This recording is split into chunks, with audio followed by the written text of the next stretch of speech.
সুপ্রিয় দর্শক, বাঙালি রান্নায় সবাইকে স্বাগতম। আশা করছি আপনারা সকলেই ভালো আছেন। তো আজকে আমি পাতলা খিচুড়ির দুর্দান্ত একটা রেসিপি নিয়ে চলে এসেছি। আশা করছি এই রেসিপিটা আপনাদের ভালো লাগবে। আমি প্রথমে তেজপাতা, জিরা ফোড়ন আর কয়েকটা শুকনো লঙ্কা দিয়ে ফোড়ন দিয়ে দিচ্ছি। এরপরে আদা দিয়ে দিলাম।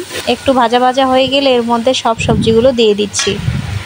একটুখানি হলুদ আর লবণ দিয়ে নেড়ে চেড়ে নিচ্ছি।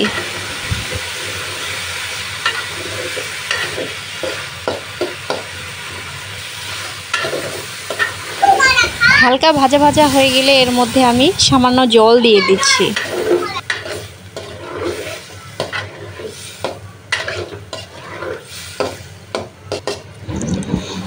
এবার এর মধ্যে আমি ভেজে রাখা মুগ ডাল দিয়ে দিচ্ছি।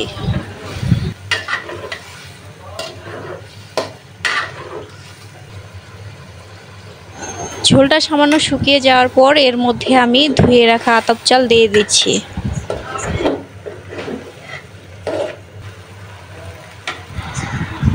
এবার আমি আরেকটুখানি লবণ দিয়ে দিচ্ছি, কারণ প্রথম দিকে আমি সামান্য লবণ দিয়েছিলাম আর আমার মনে হয়েছে তেল আরেকটু লাগবে, তাই আমি আরেকটু তেল দিয়ে দিলাম।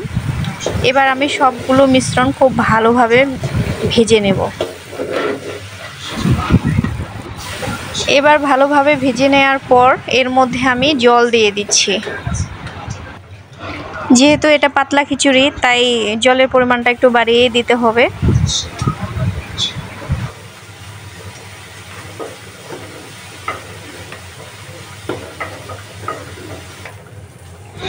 খিচুড়িটা প্রায় হয়ে এসেছে, তো এর মধ্যে আমি একটু গরম মশলা ছড়িয়ে দিচ্ছি।